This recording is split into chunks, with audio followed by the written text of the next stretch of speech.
Kita pengen nanya nih, gimana sih perjalanan Om Balawan dari usia kita segini belajar musik gitu sampai sukses sampai sekarang gitu ya? Gimana perjalanannya Om Balawan? Bisa diceritakan sedikit gitu? Oke, terima kasih sebelumnya untuk Pak Udin sudah nge-arrange semua ini. Terima kasih. Dan tempatnya apa namanya? JK. Tingkatnya J. JKC. JKC. Ya. Okay. Kalau warungnya warung Jikerti. Jikerti. Oke, terima kasih juga atas supportnya untuk BMTC warung Jikerti. Singkat saja, saya mungkin awal ini ya karir ya. Saya nomor 5 dari 7 bersaudara. Saya punya kakak perempuan paling tua itu main gitar. Justru yang mengajarkan saya main gitar itu adalah kakak perempuan saya yang paling tua. Jadi waktu itu kakak saya main gitar, genjreng-genjreng gak jelas. Jadi gitarnya sering tergeletak. Waktu itu saya kelas 3 SD, sering tak curi-curi gitar, tak pinjam-pinjam. Terus suatu saat pernah mutusin senarnya satu. Takut banget waktu itu, takut banget kalau mutusin senar waktu itu. Tapi di zamannya Om itu belajar main gitar, akhirnya Om beli gitar pertama. Gitar pertama saya itu gitar akustik ya. Harganya 25.000. Belinya di samping Cipta Dharma. Itu ada toko di sana, toko olahraga dan sport. Mereknya kapok. Merek gitarnya tuh kapok. Terus lucunya gini kan. Setiap saya bilang merek kapok itu orang ketawa kan. Dan lucunya pada tahun 2014 saya tuh lagi tur di Malaysia, iseng-iseng jalan ke toko musik, ternyata memang ada gitar merek kapok itu, masih ada sampai sekarang itu masih ada, ternyata memang legend di sana di Malaysia itu ternyata memang. Ya itu ceritanya harga gitar 25.000. Tapi yang jelas dari kecil tuh memang suka nonton video, suka lihat orang main gitar itu selalu nonton video, dan dari kecil sudah tahu saya pengen jadi pemusik. Dari kelas 4 SD udah tahu saya mau jadi musisi gitu. Jadi dan akhirnya tercapai ya Om ya. Tercapai. Tepuk tangan dulu dong. Jadi memang intinya adalah banyak makanya di BMTC itu selain kita bermusik itu tidak hanya belajar secara teori, tapi bagaimana bergaul, bersosialisasi, berinteraksi dengan orang lain. Di sana ilmunya yang tidak bisa didapatkan di YouTube. Tidak ada di Google ilmu itu, bagaimana kita bersosialisasi, berkomunikasi dan saling bertukar gini. Itu yang tidak ada di Google belajar, itu memang harus dijalani sendiri. Jadi selain saya itu banyak, jadi ceritanya dulu sering ke Ubud kan. Jadi setiap ada bule gendong gitar saya buntutin. Minta diajarin. Jadi si Uber bule itu minta diajarin. Akhirnya terus berkembang, akhirnya saya kelas 5 SD udah pentas, kelas 5 SD. Jadi bedanya ya sekarang, kalau kelas 5 SD orang bisa main gitar tuh udah jago banget. Kalau sekarang biasa-biasa aja, saking banyaknya orang yang pinter sekarang anak kecil. Tapi zaman dulu itu saya punya band namanya Maxwell, itu anak-anak kecil semua. Satu SMP gitu, sudah tur keliling Bali.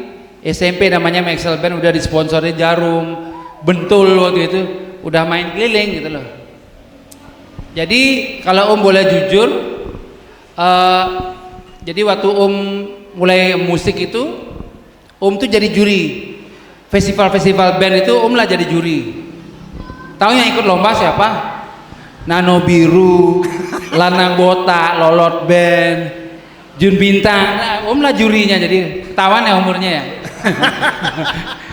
Jadi tahun segitu tuh udah jadi juri, mereka tuh masih anak-anak SMA yang nggak jelas itu ya.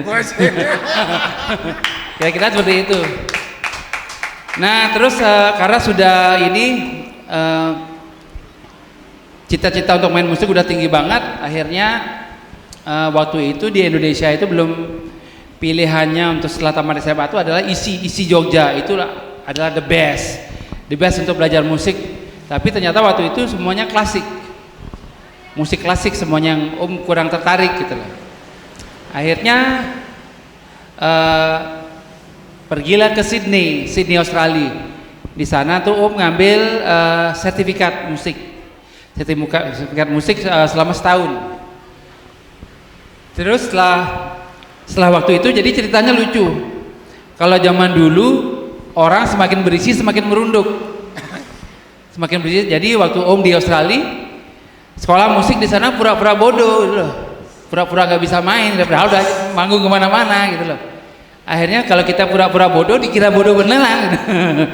Jadi ternyata memang beda di barat sama di sini. Jadi akhirnya kita harus di sana tuh kita harus mempunyai jiwa yang open.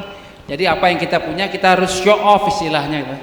Kalau di Indonesia kan kalau kita zaman dulu kita pamer main dianggap sombong gitu kan.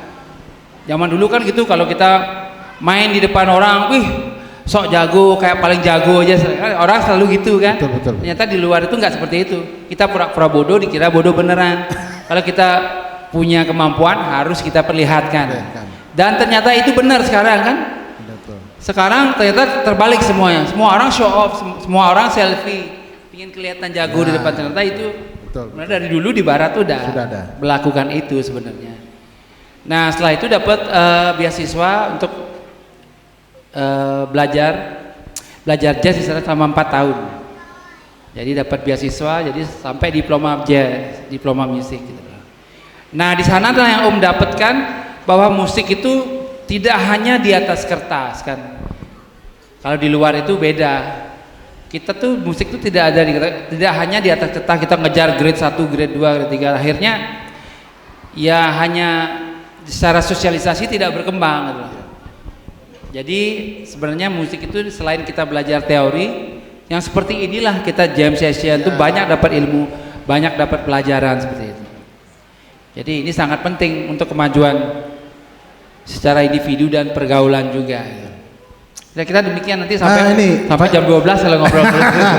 Payan, kita juga kepingin tahu ini, karena Payan itu salah satu yang bisa memberi support ke anak-anak semua. Tampil kalau waktu latihan itu kan kita yang tadinya cuma tahu satu lagu, ada teman yang lain yang nggak bisa waktu saat latihan itu tidak bisa bermain, dia bisa main ini, ayo ganti, sehingga terjadi seperti yang Payan bilang. Bagaimana mempunyai kepercayaan diri yang tinggi seperti itu. Itu sangat membantu nanti. Jadi udah nggak gini lagi, permisi. Halo Pak Udin, sahamnya sudah sampai di mana? Oh, sudah sampai di atas. Ya, hal-hal seperti itu adalah skill yang akan kita dapatkan saat kita tampil di publik gitu loh. Karena kedepannya hal yang paling penting adalah 3 kali public speaking. Hampa, ayo request hampa, aduh. Ya kira-kira begitu dari saya. Oke. Kemampuan untuk berkomunikasi dan sosialisasi itu yang terpenting Oke, untuk masa depan. terima kasih.